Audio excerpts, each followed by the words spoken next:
Olá, estamos de volta para a segunda parte da nossa aula e no final da primeira aula eu tinha dito que ia falar sobre alguns autores, que abordam essa teologia do movimento pentecostal integral. Bom, embora o conceito de movimento pentecostal integral não esteja formalizado como uma categoria teológica amplamente reconhecida, há livros que abordam perspectivas alinhadas com essa abordagem holística e contextual do pentecostalismo. Esses materiais geralmente tratam de temas como justiça social, missão integral, engajamento cultural e renovação espiritual em um contexto contemporâneo. Então, nós temos, por exemplo, Transformando a Sociedade, do René Padilha, Por que é relevante? Apesar de René Padilha não ser especificamente pentecostal, a sua abordagem sobre missão integral influenciou muitas lideranças pentecostais na América Latina. Nesse livro Transformando a Sociedade, ele enfatiza a interação entre evangelismo e ação social, um tema central para o pentecostalismo integral. Outro também, de Melvin Hodges, é o Espírito Santo e a missão integral. Por que é relevante esse livro? Hodges é um missionário pentecostal clássico e apresenta uma perspectiva missiológica que conecta a obra do Espírito Santo com o impacto social e cultural do Evangelho, antecipando conceitos mais amplos do pentecostalismo integral. Temos outro também, que é o Teologia da Missão Integral, de René Kivitz. Eu acho que é assim que pronuncia o nome, tá? Nesse caso, do René, embora muitos outros autores desta obra sejam de tradições diversas, ela reflete uma ideia da missão da igreja e não se limita à evangelização, mas inclui transformar a realidade social e cultural. Alguns líderes pentecostais têm dialogado com esta visão. Bom, tem Rick Warren como Igreja com Propósitos. Nós temos aí diversos livros, que alguns autores trabalham com essa questão.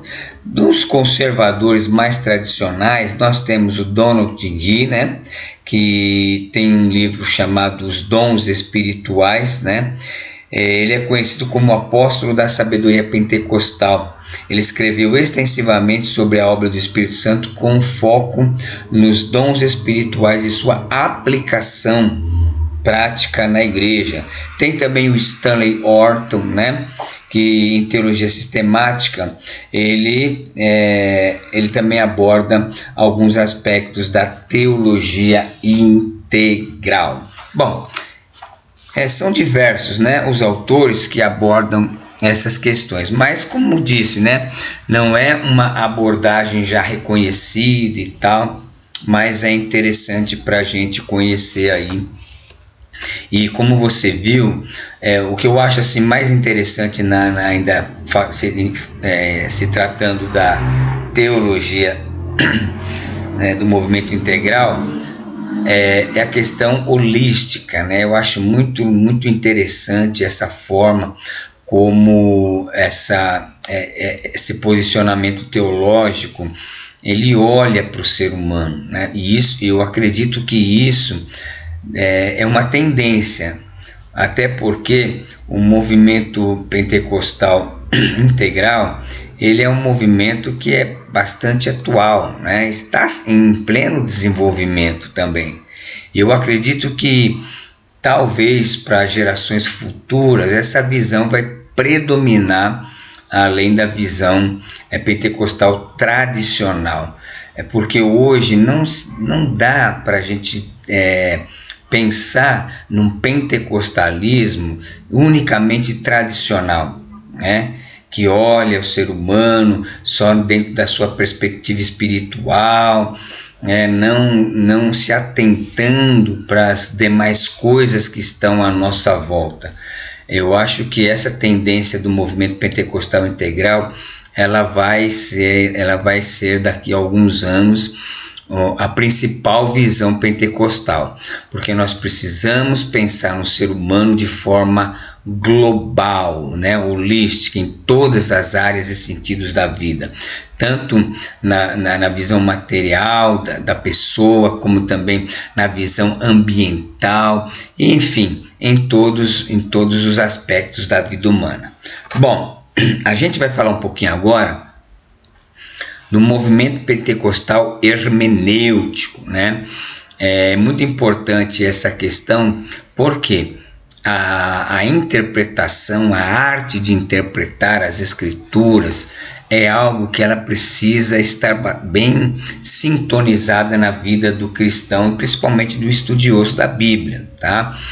Não podemos interpretar a Bíblia ao bel prazer, da forma como a gente acha que deve ser, sem muitas vezes obedecer às regras hermenêuticas, Então eu sei que tem muita gente que critica, que fala, mas sem esta ciência é quase que impossível você ter uma boa interpretação bíblica, uma aplicação coerente com a verdade do Evangelho, tá? E a gente vai ver, existe uma hermenêutica pentecostal, olha, exatamente distinta de outras hermenêuticas. A hermenêutica pentecostal ela tem algumas nuances próprias, Então nós vamos ver isso aqui agora. Todos os cristãos deveriam se envolver no labor da exegese e da hermenêutica, de uma forma ou de outra. Não há como ficar neutro nesse campo, pois todas as vezes que você lê a Bíblia e surge um entendimento e você prega o que entendeu, está laborando no campo da exegese, da hermenêutica e da homilética, que são as ciências importantes, que vai falar da teologia prática, Elas se enquadram dentro da teologia prática. Nos últimos anos, os pentecostais vêm analisando o modo como fazem a hermenêutica bíblica. A partir dessa análise e discussão, a definição e articulação de uma hermenêutica pentecostal está surgindo, Olha aí que interessante. Ou podemos dizer que um distintivo pentecostal está se encorpando na hermenêutica bíblico, teológica, histórico, gramatical, Nós vamos ver essa questão aí, A interpretação tradicional, histórico, gramatical, Ela funciona como um método de estudo e compreensão da Bíblia, que busca identificar o significado original do texto, considerando que o seu contexto histórico, cultural e linguístico no qual foi escrito. Este método parte do princípio de que o texto bíblico possui um significado fixo e objetivo, determinado pelo autor, inspirado no momento da sua composição. Então, quando nós falamos de interpretação histórico-gramatical, nós estamos falando sobre justamente isso. Bom, só que vamos ver no caso da hermenêutica pentecostal, existe um distintivo, ou seja, algo que é distinto, que é ou seja, próprio, dentro de uma hermenêutica pentecostal. Não é mera invencionice dos postulados pentecostais ou mera ideologia pentecostal, mas um ponto que tem sido negligenciado e até descartado pelos hermeneutas. Então, deste modo em que os primeiros pentecostais entenderam os textos do livro de Atos, como contendo a palavra de Deus, ou seja, deixa eu reler aqui que fugir um pouco do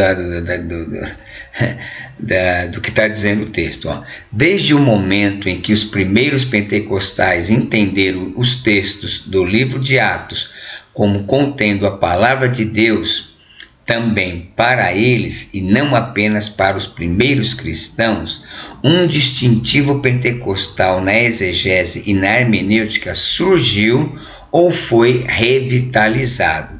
Então veja bem, né?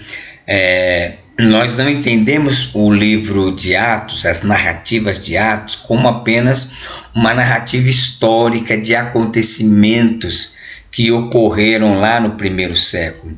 Não, né? Nós entendemos que o livro de Atos, ele tem o seu valor histórico, mas ele também é um texto normativo para nós, né? Ou seja, que também serve, né, para uma aplicação contemporânea, tá? É justamente isso aí que vai tratar. Neste ponto histórico, temos uma exegese e uma hermenêutica que elaboram não apenas para se compreender o texto e suas verdades, olha aí, mas também para experimentar as verdades e promessas do texto sagrado. Então, esse distintivo já é a primeira questão, né? Não olhamos para o texto de Atos dos Apóstolos apenas como um texto histórico que revela a história dos 30 primeiros anos da história da igreja. Não, né? Nós também compreendemos que nós podemos experimentar as verdades e promessas que o texto sagrado lá ele traz.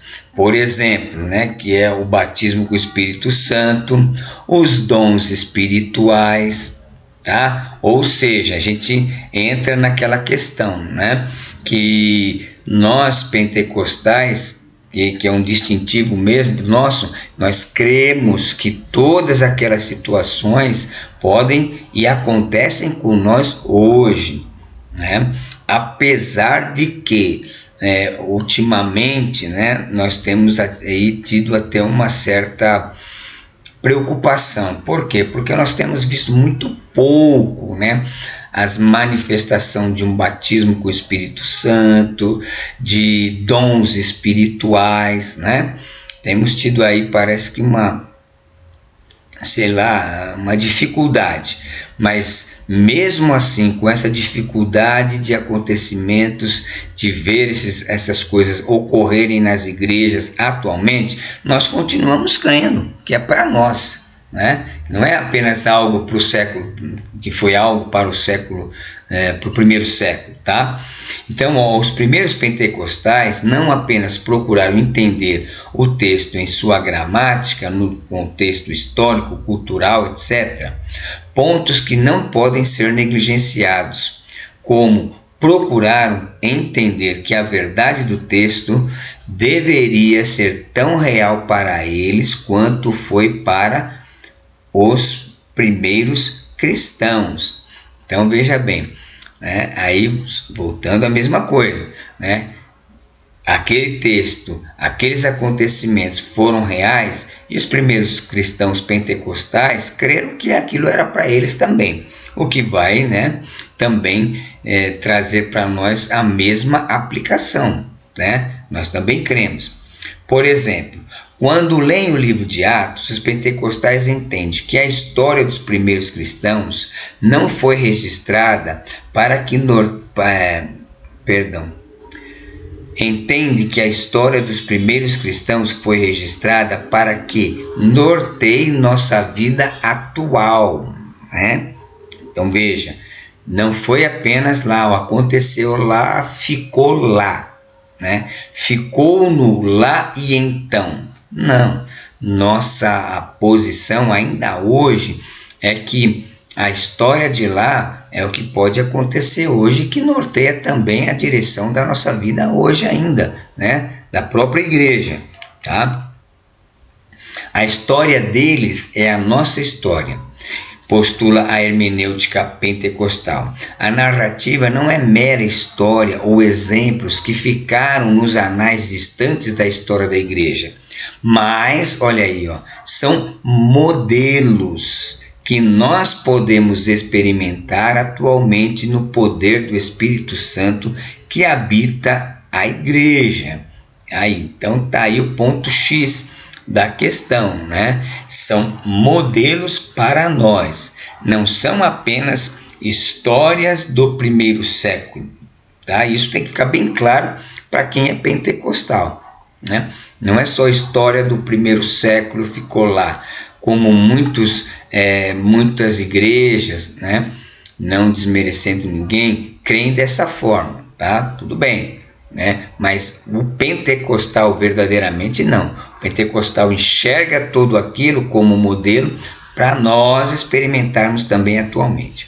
Bom, eles, os primeiros pentecostais, faziam parte também dessa igreja que recebeu o revestimento do Espírito Santo e, com Pedro, acreditaram que a promessa do batismo com o Espírito Santo é para tantos quantos o Senhor nosso Deus chamar, né? Como está lá em Atos capítulo 2, verso 39, quando o apóstolo Pedro, né, está no seu grande e primeiro discurso, depois que ele foi revestido pelo Espírito Santo, ele vai dizer justamente isso. Vamos dar uma lida nesse texto, né?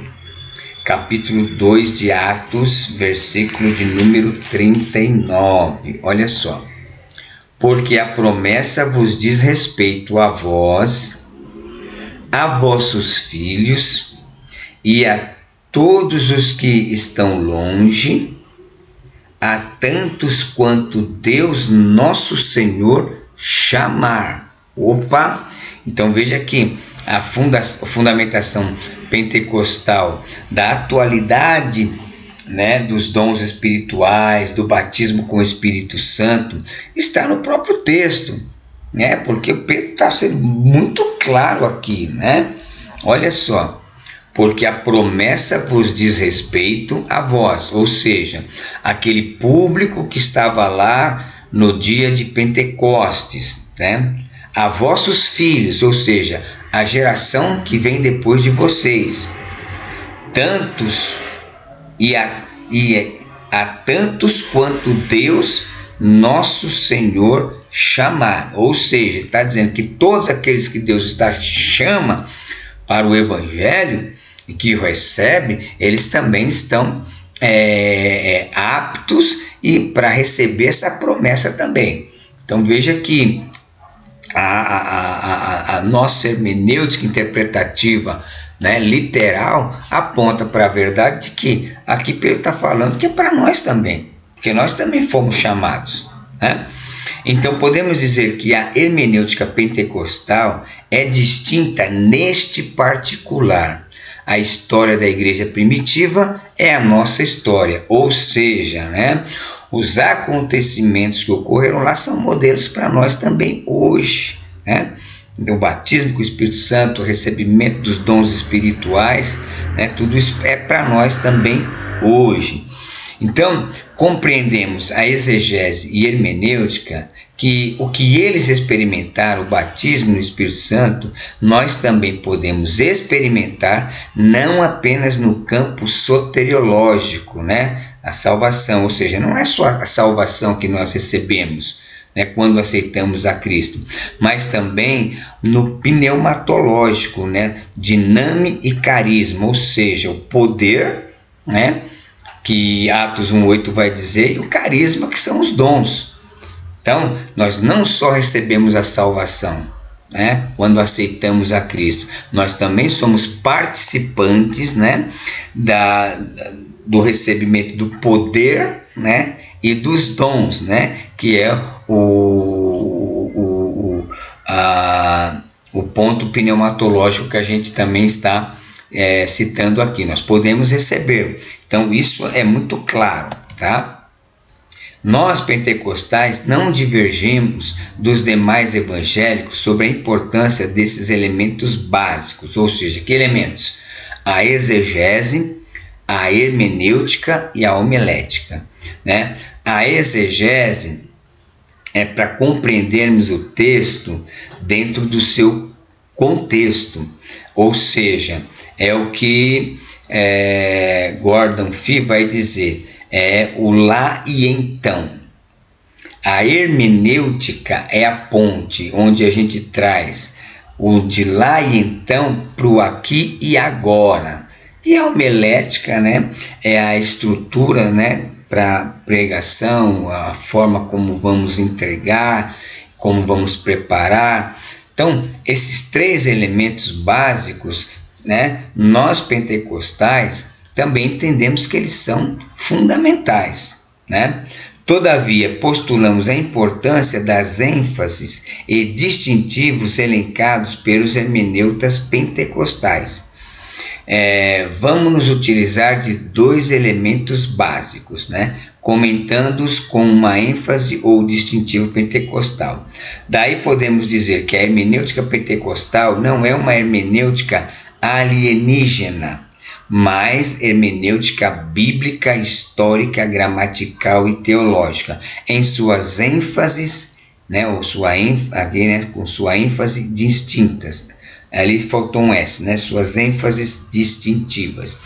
Então vamos lá, exegese histórico, gramatical e os pentecostais. Os pentecostais usam os mesmos métodos de estudo que outros evangélicos. Contudo, os estudiosos pentecostais não devem abrir mão da hermenêutica histórico-gramatical, na tentativa de construir uma hermenêutica baseada na exclusividade no leitor, né? Em detrimento do escritor sagrado. É de suma importância sabermos o que a Bíblia diz, para então entender o que ela significa para nós, seus leitores. Nada de exegese, sempre exegese. Então vamos lá, vamos entender essa questão.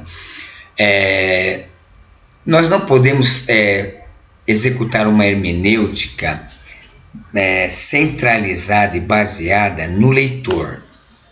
Exemplo, eu não posso fazer uma hermenêutica a partir de mim, né, como leitor atual da Bíblia, tá? A hermenêutica, como a exegese, ela tem que partir de lá, da intenção do autor sagrado. Por isso da exegese. A exegese me faz escutar o texto no seu contexto original.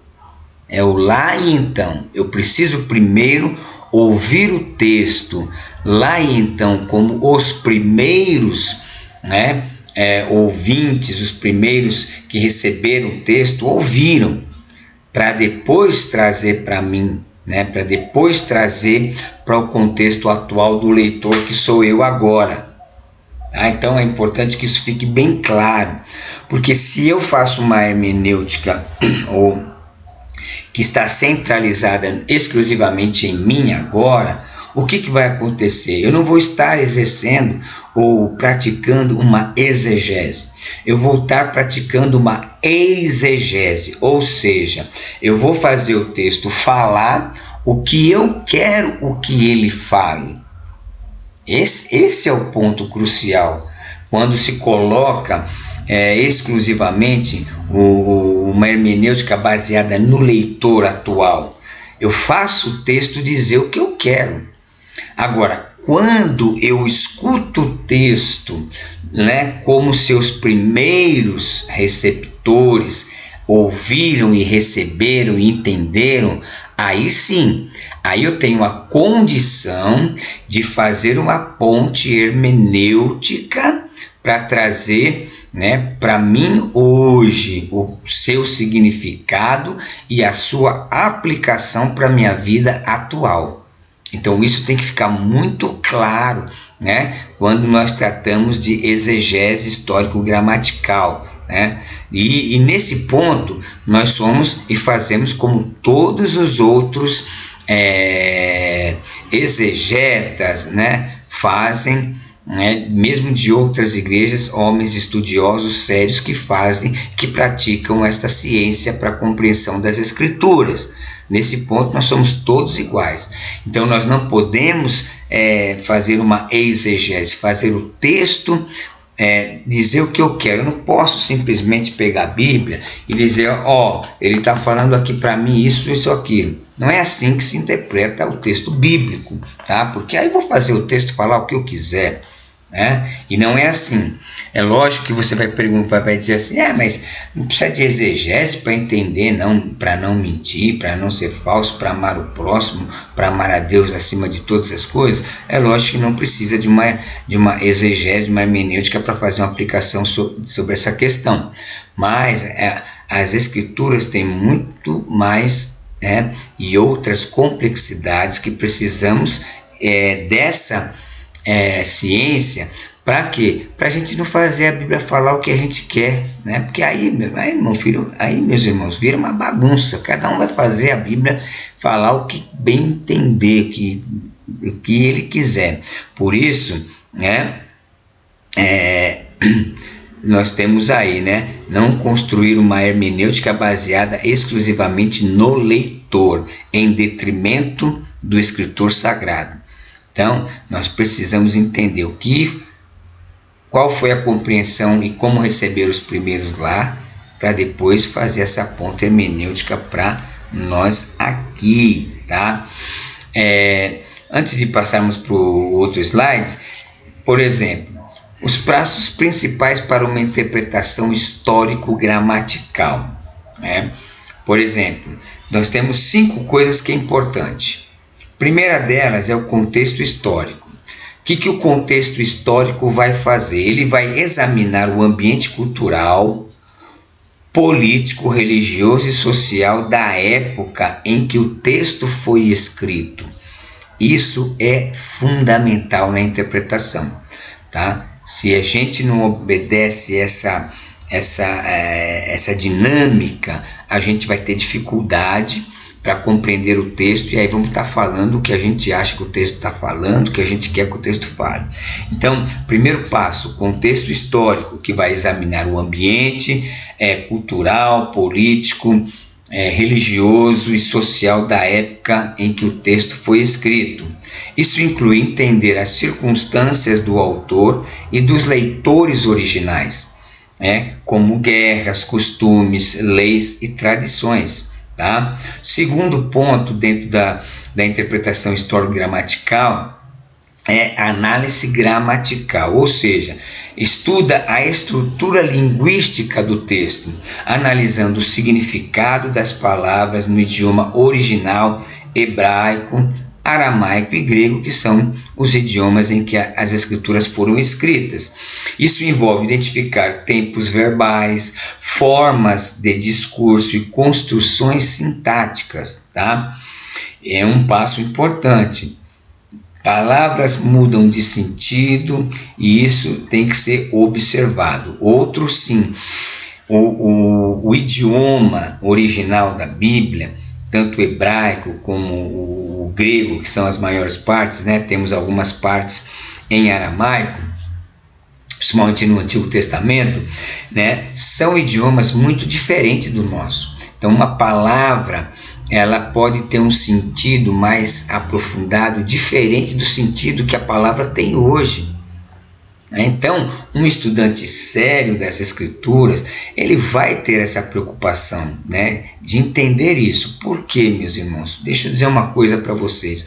Um estudante de teologia, ele tem que ter como princípio na sua vida a verdade de Deus. Não se agradar ou agradar aqueles que te ouvem. Não. É a preocupação de extrair cada vez mais a verdade de Deus, para anunciar essa verdade de Deus com certeza, com afinco. Por quê? Porque senão fica aí, o mundo já está todo atravessado, cada um falando uma coisa. A internet cheia de informações. Você precisa, como estudante de teologia, ter uma noção E essa forma é a melhor forma que você vai poder ter para extrair a verdade do texto sagrado. Aí você vai dizer assim, mas eu não falo nem hebraico, nem aramaico, nem grego. Olha, eu sei que a maioria de nós temos essa desvantagem de não falar, né, em ler os idiomas originais, mas hoje nós temos ferramentas de altíssima qualidade, de grandes estudiosos que estão aí prontas, bonitinha, arrumadinha para auxiliar o estudante sério das escrituras, tá? Então, a análise gramatical é um segundo passo importante na interpretação histórico-gramatical. Terceiro, contexto literário. Ou seja, o que o contexto literário ele vai realizar? O contexto literário considera o texto no seu contexto imediato e no contexto mais amplo das escrituras. Isso significa interpretar uma passagem à luz do capítulo, do livro, de toda a Bíblia, né? Interpretações particulares de textos não vão nos ajudar. Então, o contexto literário é importante. Se eu estou estudando uma perícope, né, uma passagem, né, o nome técnico é perícope. Se eu estou estudando uma perícope, uma passagem, eu tenho que entender, né, os versos que vêm antes e os versos que vêm depois. Às vezes, para ter uma compreensão mais ampla, eu tenho que ler o livro todo. Por quê? Porque o escritor, ao escrever, ele teve uma ideia original, ele teve um objetivo, um propósito fundamental dentro daquilo que ele escreveu. E a sua argumentação não é um texto isolado, mas é todo o capítulo que ele coloca diante de nós, né? E todo o livro, né, vai corroborar com o quê? Com essa ideia central que o autor teve. Então, o contexto literário, né, tem que estar sempre. Outro, ele tem que ser analisado à luz do capítulo que está sendo estudado, à luz do livro como um todo e também de toda a Bíblia. Porque um livro da Bíblia não pode contradizer outro. Né? Por quê? Né? Não sei se você vai lembrar das aulas de introdução bíblica. O autor original que inspirou os homens a escrever é o Espírito Santo. Então o Espírito Santo não vai inspirar alguém para escrever determinados temas, né, princípios num livro, e ele vai desconsiderar no outro completamente diferente. Por isso que a Bíblia é um livro que tem aproximadamente 40 autores, foi escrita o Antigo Testamento aproximadamente em 1100 anos, o Novo Testamento em 100 anos, né? Com autores que nunca se conheceram, mas quando você lê, você fala, não, parece que eles sentaram e combinaram para escrever, mas não aconteceu isso, né? Homens de diversas profissões, diversas épocas, uns que nunca se conheceram, mas você lê a Bíblia, ela é um conjunto que fala, nossa, parece que eles planejaram escrever. Eles não, mas o Espírito Santo que os inspirava para escrever o texto, eles sim. Então é importante considerar o contexto literário quando nós fazemos uma interpretação histórico-gramatical. Outra questão, gênero literário, né? O que acontece? O gênero literário, ele avalia o tipo de escrita como narrativa histórica, poesia, profecia, epístola, texto apocalíptico e uma infinidade de gêneros que a Bíblia tem. Ou seja, eu não posso interpretar uma poesia como um mandamento. Eu não posso interpretar um conselho, né, sábio como Provérbios, como uma promessa, porque vai dar problema, né? Então, analisar que tipo de texto literário que eu estou, é uma narrativa, então ela tem uma forma certa de ser interpretada. É um poema, então tem a forma certa de ser interpretada. É um texto epistolar, tem uma interpretação correta. Então, isso dentro da interpretação histórico-gramatical também é hiper importante. E uma quinta ação, ou um quinto princípio importantíssimo na interpretação histórico-gramatical é a intenção do autor. Ninguém escreve um livro a Léo, né? Vai escrever um livro aqui, não sei o que vai ser. Não, todo autor, né, ele tem uma intenção. É que nem a gente quando faz faculdade, né? Nós temos no final de curso o TCC, trabalho de conclusão de curso. Então, o que você faz antes de escrever um TCC? Você faz, né, o quê? Você prepara todo o seu esboço, você prepara a estrutura da sua pesquisa, né? Você escolhe um tema, você escolhe as formas que vai falar sobre esse tema.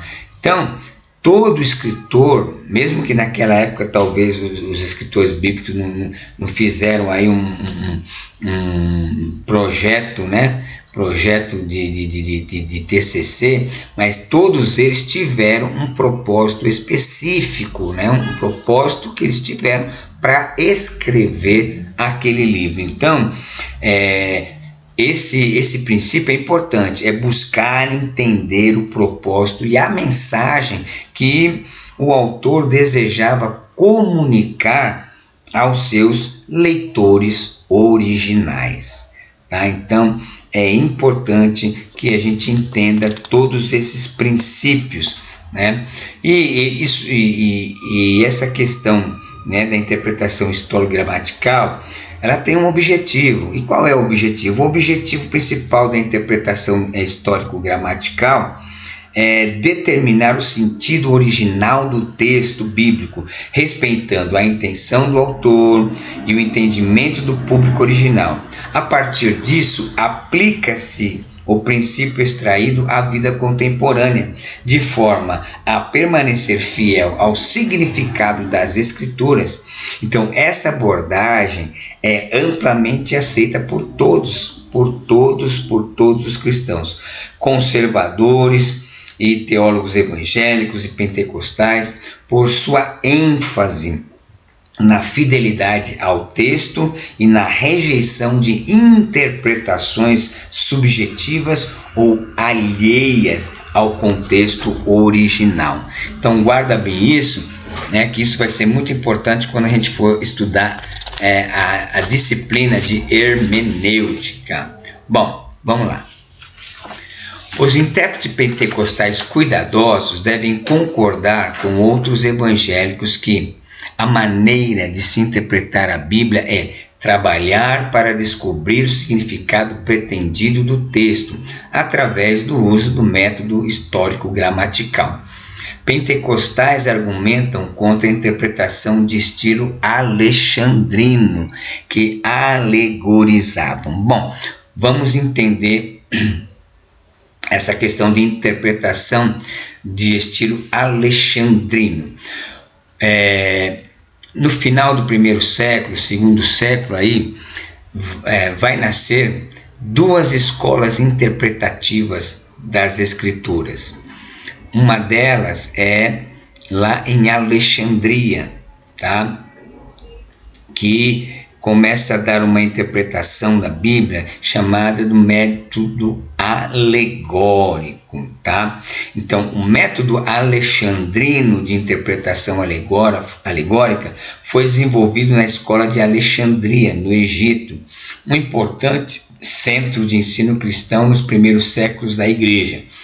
Esse método interpretativo buscava enxergar significados espirituais, simbólicos, profundo nos textos bíblicos, além do sentido literal.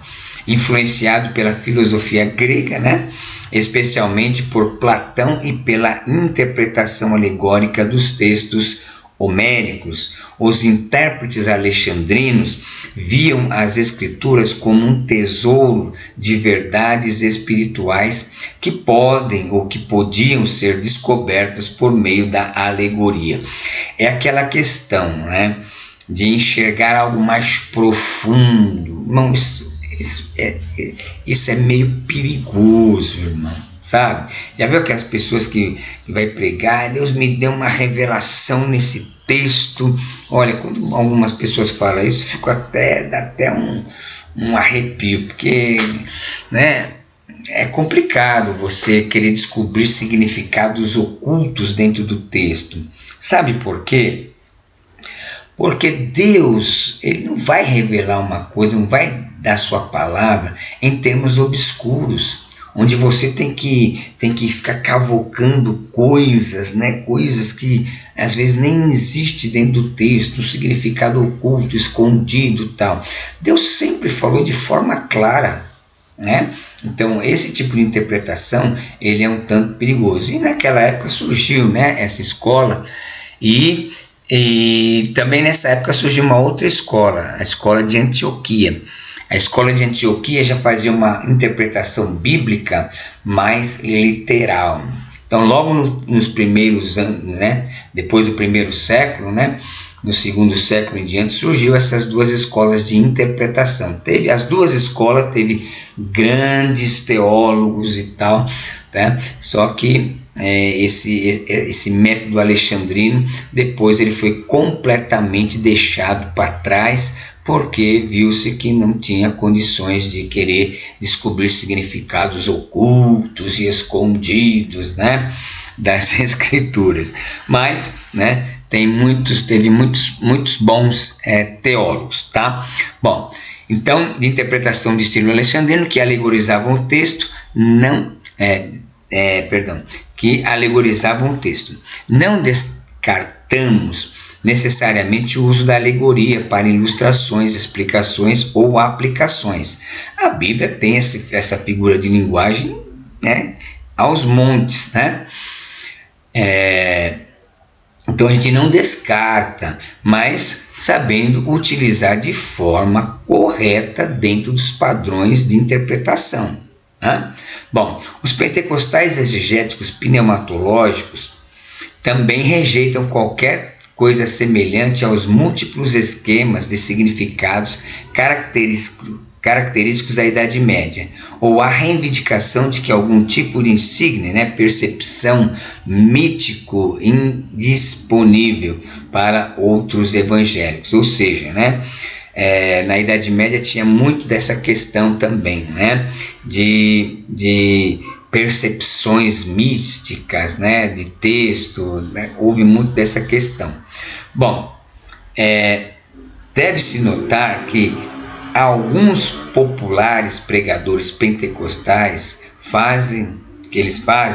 não é indicador preciso do que os estudiosos pentecostais acreditam que deveria ser. Ou seja, né, alguns pregadores populares pentecostais, né, utilizam de alegoria e das chamadas insígnias, né, ou percepção místicas, né, tal, mas os estudiosos, né, eles são um pouco mais cautelosos, apesar de ter alguns pregadores que utilizam dessas percepções em suas ministrações e exposições das escrituras.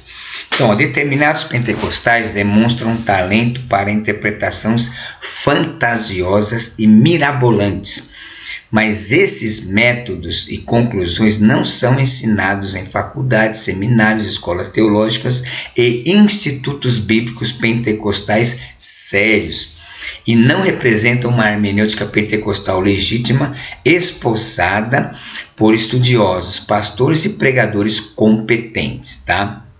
Então, tais insígnias, ou seja, tais percepções interpretativas, são peculiares de certos pregadores e não o trabalho de uma hermenêutica cuidadosa e pentecostal. Ou seja, né, você já deve ter visto aí algumas pessoas pregando e fantasiando e tal, e colocando coisas no texto mirabolantes, né? E a gente vê isso aí demais. Mas um estudioso sério das escrituras jamais vai partir para esse caminho, né? Por quê? Porque acima de tudo nós temos uma questão: Deus está fiscalizando o que a gente está fazendo, né? E eu sempre digo para vocês, meus alunos, não é o público, a temperatura, não é o público o que realmente vai mostrar se aquilo que você está pregando ou ensinando realmente é o que Deus quis dizer através da sua palavra, né? Até porque você pode perceber que às vezes as pessoas falam cada coisa estranhas e o povo está dando glória a Deus e aleluia, né? Então o termômetro da pregação, uma pregação que ela realmente é bíblica, direcionada pelo Espírito Santo, o termômetro não é exatamente quem está recebendo, né? Porque infelizmente muitas pessoas, né, você fala qualquer coisa e dá glória a Deus e aleluia, nem reflete naquele momento. O grande termômetro do que nós estamos pregando e ensinando, o grande termômetro é a aceitação de Deus. E quando Deus aceita, o mover do Espírito é diferente na igreja. Tá? Bom, então o objetivo do intérprete pentecostal não é redefinir ou fantasiar a verdade textual, mas extraí-la e pregá-la crendo que o Espírito Santo pode aplicá-la à mente e ao coração dos ouvintes. Então veja só, essa questão do Espírito Santo aplicar na mente das pessoas, qual que é o grande referencial para ver se uma pregação, se um ensino está causando realmente aquilo que Deus espera? Essa é a transformação. O grande problema que nós vemos, as pessoas pregam bonito, pregam isso, pregam aquilo, mas você olha para os receptores. Se você não consegue ver mudança de vida, transformação, a pregação está sendo uma coisa só emocional. Ali eu estou emocionado, glória a Deus, aleluia, tal, mas não causou nenhuma mudança, nenhuma transformação de caráter, de vida. Então, quer dizer, que tipo de ensino de pregação é essa que estamos oferecendo? Será que o Espírito Santo está aplicando essas palavras no coração das pessoas? As pessoas têm sido transformadas? Então, essa é a questão, a grande questão, tá? Que quando o Espírito Santo aplica a palavra, você começa a ver mudança na vida das pessoas. E esse deve ser o termômetro, principalmente para pastores, né? Para ver se aquilo que ele está ensinando, se ele está falando é realmente aquilo que Deus quer. Ele vai perceber no quê? Na mudança de comportamento, né, da igreja. Puxa vida, olha aquele irmão, puxa vida, olha, teve uma mudança aí, olha aquela irmã, que mudança que teve. Opa, então a pregação, o ensino está coerente, está correto, está sendo aprovado por aquele que tem que aprovar, que é o Espírito Santo, né? Não o barulho das multidões. Às vezes o barulho da multidão está aplaudindo coisas que realmente nem a Bíblia está dizendo, como a gente vê aí muitas vezes na internet, algumas pessoas falando algumas coisas aí que... Bom, é claro que quando pregamos uma verdade de certa passagem bíblica interpretada corretamente, o Espírito Santo pode aplicá-la a diversas pessoas que passam por diversas dificuldades e desafios. Então, uma verdade bíblica pregada na unção, na orientação, interpretada corretamente, o Espírito Santo vai aplicar nos diferentes contextos vivenciais das pessoas que estão ouvindo aquela pregação, aquele ensino, aquela mensagem, tá? Então é justamente isso que o nosso autor está colocando diante de nós aí. Bom, o papel do Espírito Santo é o fator pneumatológico, né? Então a visão pentecostal do papel do Espírito Santo não é única e está dentro do leque de pontos de vista de outros evangélicos.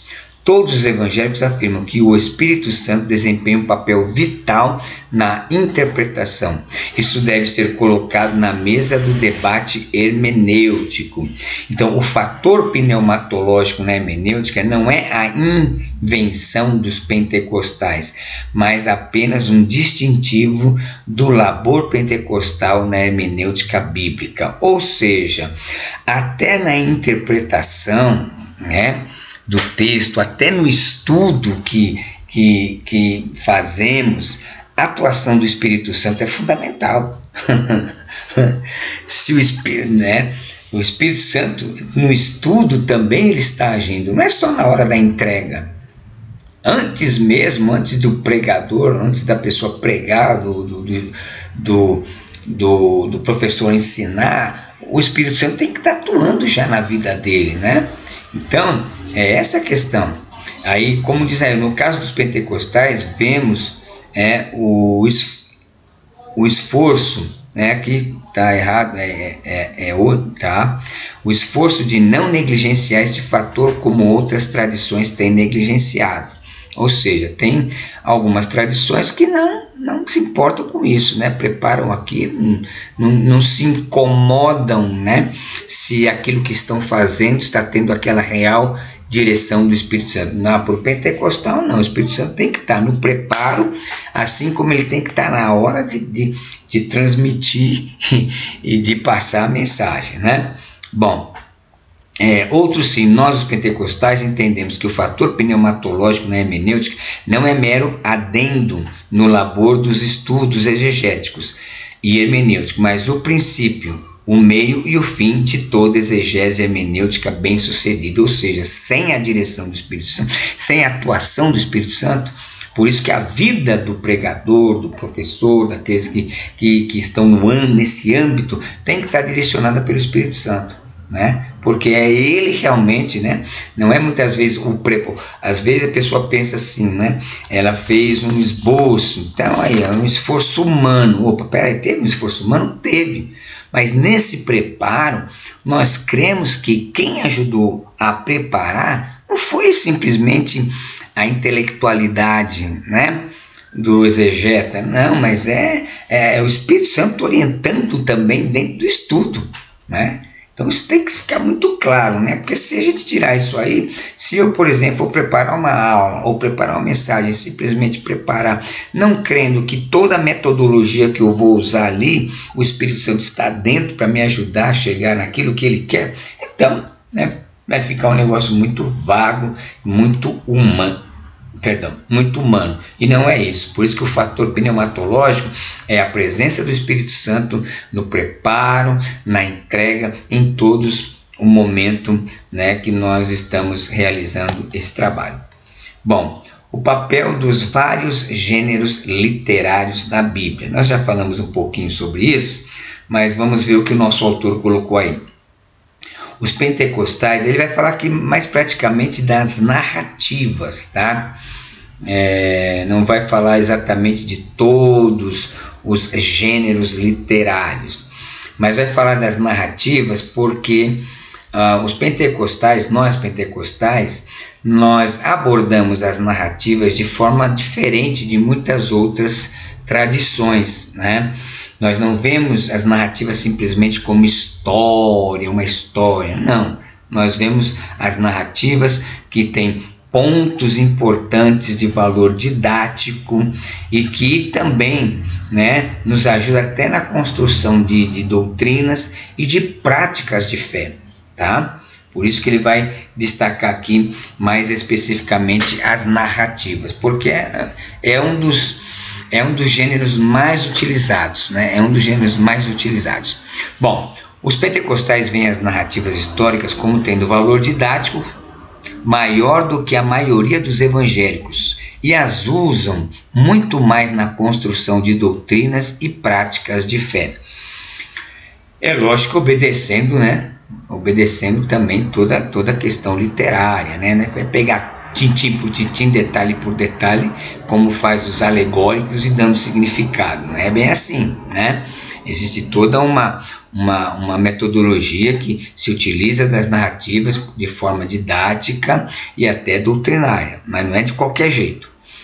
Isso pode ser visto no crescimento do entendimento de que Lucas não foi um mero historiador na elaboração da sua obra em 2 volumes, Lucas e Atos, mas também um competente teólogo que na elaboração da história de Jesus em Lucas e da igreja em Atos destacou não mera descrição, mas prescreveu o que a igreja deve crer e experimentar em todos os momentos da sua história. Então veja aí que já está bem claro aí, né, que a forma como nós vamos ver e vemos esse gênero literário. Nas interpretações tradicionais das Escrituras, textos narrativos geralmente são vistos como relatos históricos cujo propósito principal é contar eventos passados que revelam o agir de Deus na história.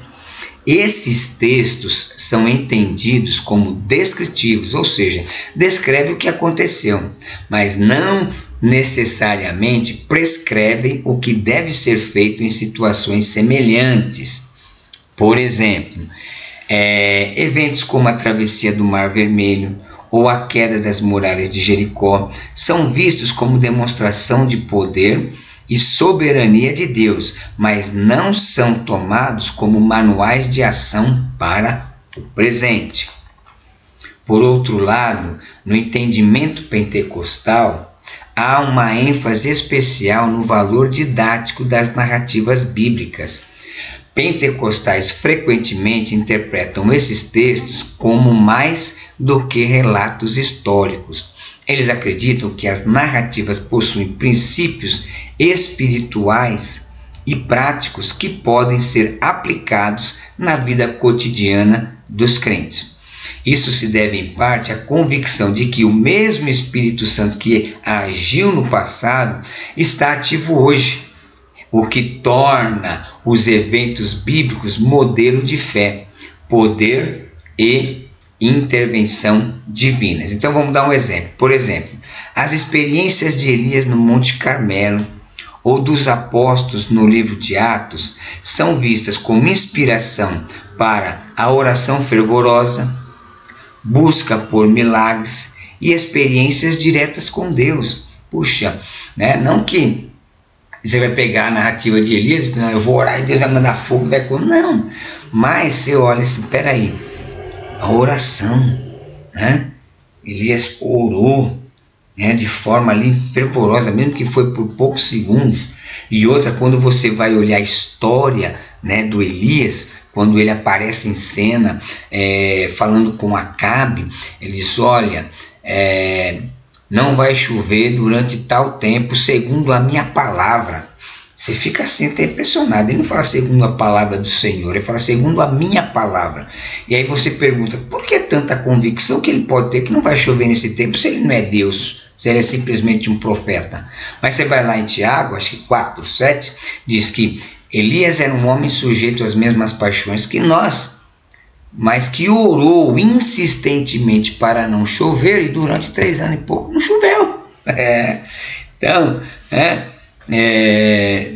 ou, por exemplo, a cura do coxo, o milagre. Poxa, nós cremos que ali é uma narrativa de uma história que aconteceu lá, mas Deus pode usar você, ou eu, ou qualquer um crente fiel que anda com ele, de orar por uma pessoa, a pessoa ser curada de determinada enfermidade, E nós cremos que essas experiências diretas que essas narrativas muitas vezes trazem acerca dos personagens bíblicos também pode acontecer com a gente hoje, Não é de se espantar, Isso tem acontecido no mundo, é que essas coisas não são divulgadas, tá? Então a diferença fundamental está na abordagem hermenêutica. Enquanto a interpretação, tradicional enfatiza o contexto histórico e o propósito original do texto, os pentecostais frequentemente buscam uma aplicação prática e espiritual, vendo as narrativas como paradigmas, ou seja, como modelos para a vida cristã contemporânea. Isso reflete a perspectiva pentecostal de que a Bíblia não apenas informa, mas também transforma, e guia a experiência atual do povo de Deus. Puxa, que coisa gostosa isso, irmãos? Então a gente vê dessa forma. Então o distintivo pentecostal na hermenêutica também se encontra no valor didático da narrativa para a experiência eclesial ou para a experiência da igreja, como paradigmático para todos os cristãos em todos os tempos. A experiência deles é a nossa experiência, a história deles é a nossa.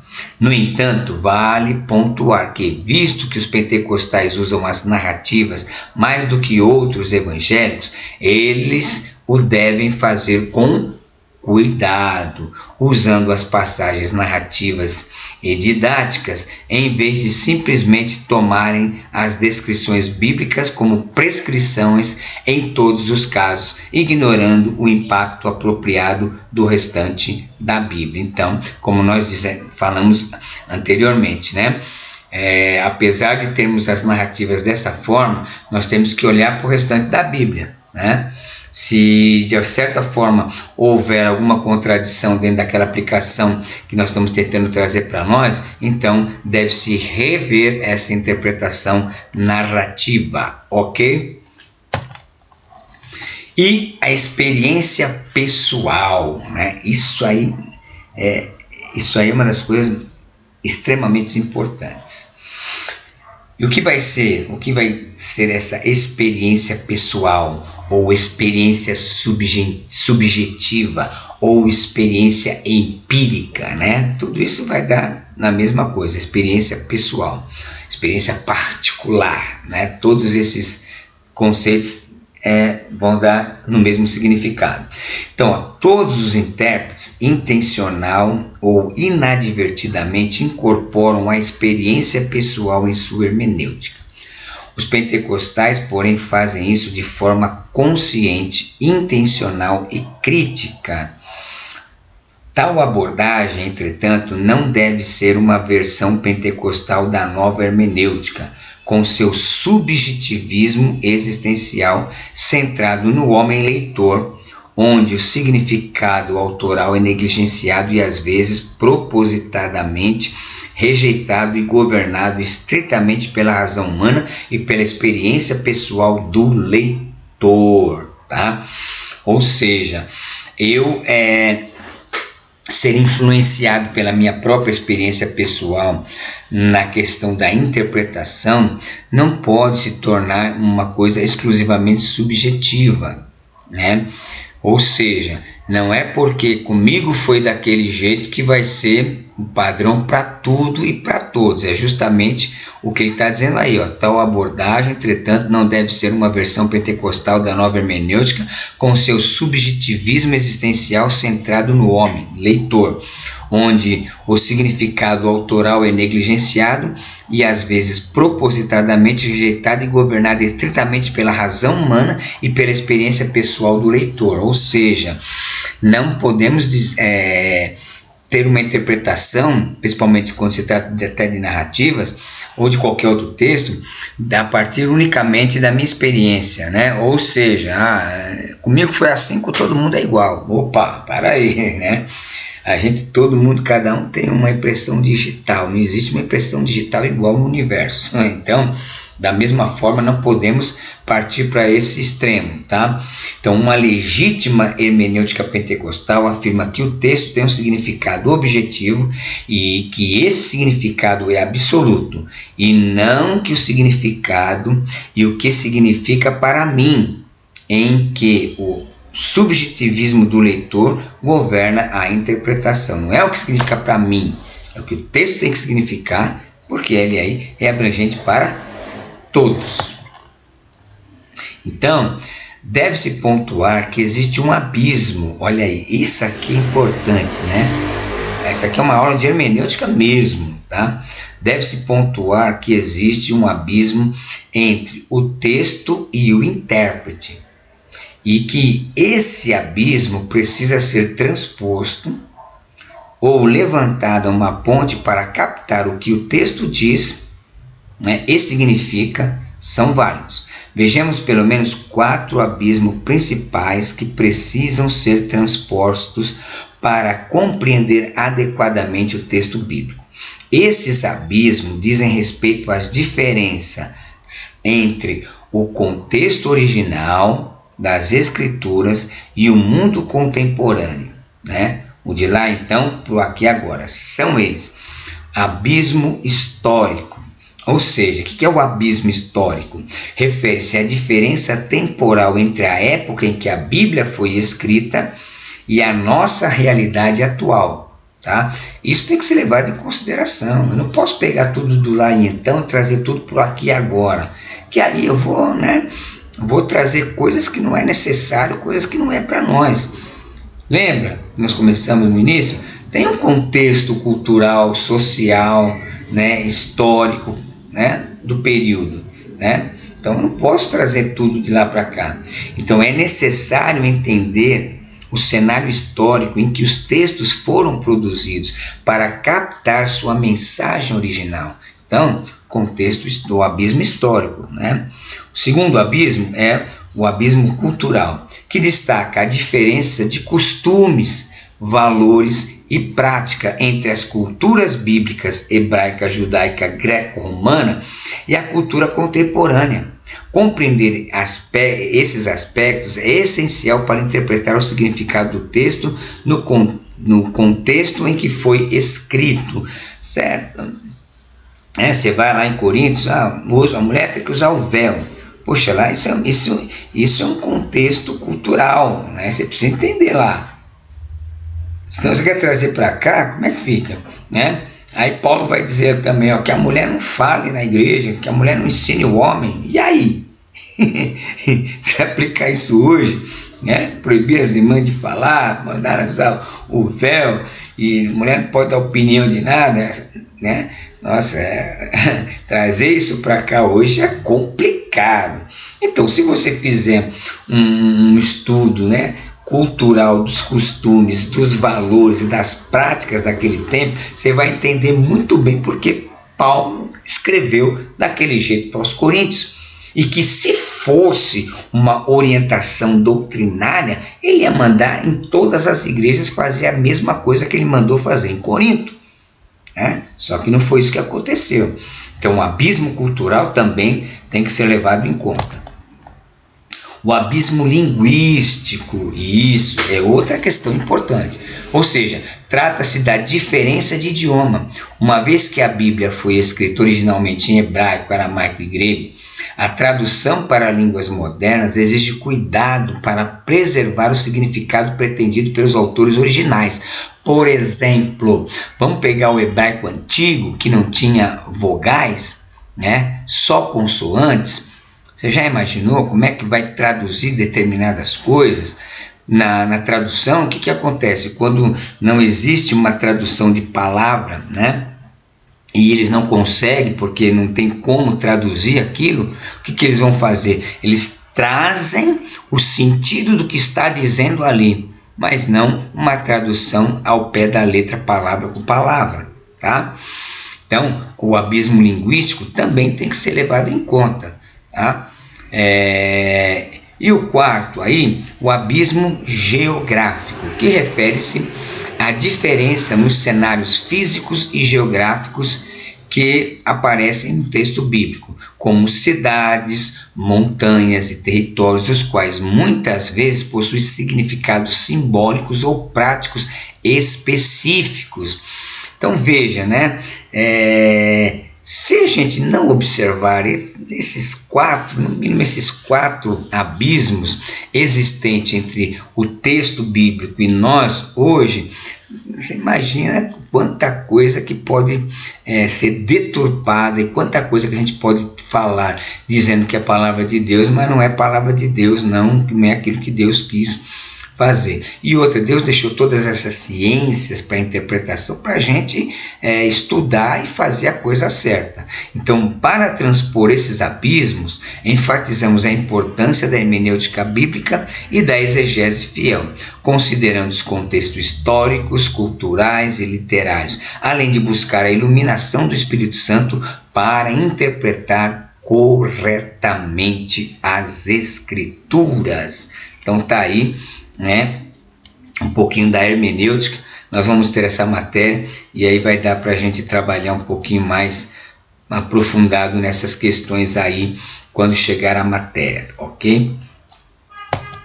Aliás, acho que nós até já tivemos essa matéria, me perdoe. Bom, vamos lá. A experiência histórica e pressupostos teológicos, né? Bom, vamos lá. A experiência pessoal e a história são passos legítimos na construção de uma hermenêutica e uma teologia legítimas. Isso está ligado à apreciação pentecostal das narrativas históricas e a uma eclesiologia que vê Deus operando em toda a era da igreja, da mesma forma como fez no primeiro século. Ou seja, Deus não operou daquela forma simplesmente lá, Deus continua operando aqui da mesma forma, contextos diferentes, mas a ação divina, sobrenatural de Deus continua a mesma. Tá? Então, os pressupostos teológicos pentecostais trazem diferentes pressupostos teológicos para a tarefa de interpretação. A mais importante delas, para a sua hermenêutica, é uma eclesiologia harmônica, que vê uma continuidade uniforme da relação de Deus com a igreja, juntamente com um forte senso de identidade com as experiências e práticas do primeiro século. A história deles é a nossa história. Então, nós já falamos e comentamos acerca disso. Deus continua operando da mesma forma como operou no primeiro século.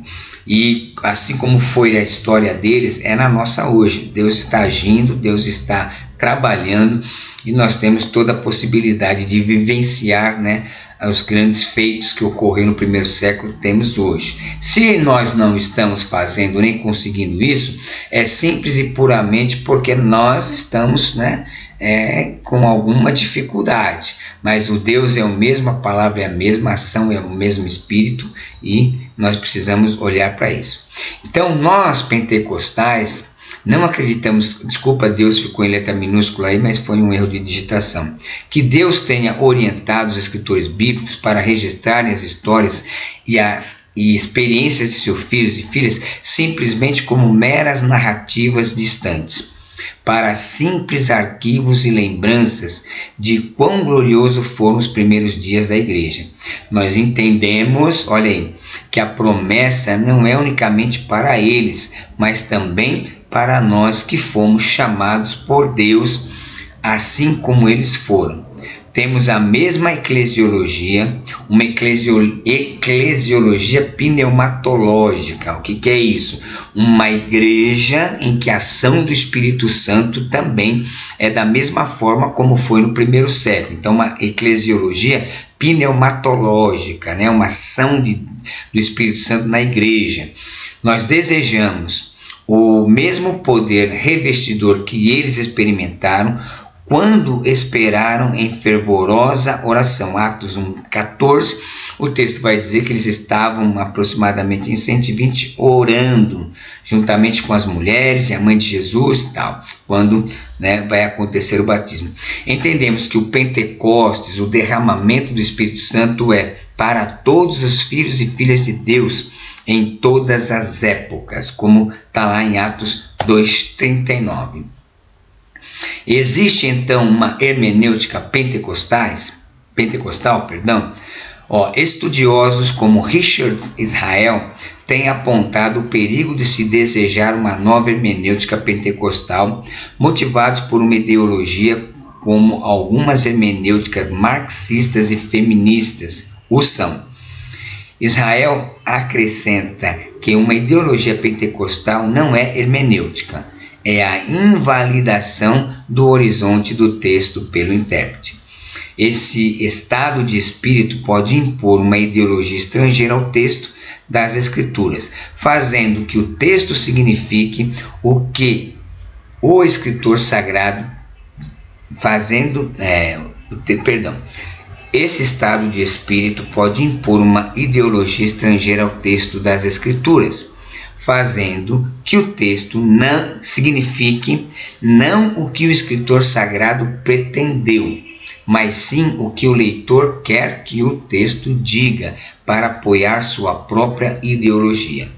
É característico daqueles que, por se sentirem desconfortáveis com o que dizem, os textos mudam para adequar-se aos seus próprios pontos de vista. Outro aspecto: muitos pentecostais e de muitas outras tradições evangélicas inclinam-se a impor sua compreensão teológica a certos textos do Antigo Testamento, a fim de se postular certa lista de referências textuais para apoiar seu ponto de vista ou mesmo sua teologia. Então, é o que a gente costuma chamar da exegese, fazer os textos falar o que eu quero, sem levar em consideração nenhuma das metodologias, das regras de ações que a gente expôs aqui nessa aula. Então, isso não pode acontecer. Você, como estudante sério, você tem que procurar uma hermenêutica sólida, uma hermenêutica sadia, que no caso é a que nós temos apresentado, o histórico gramatical.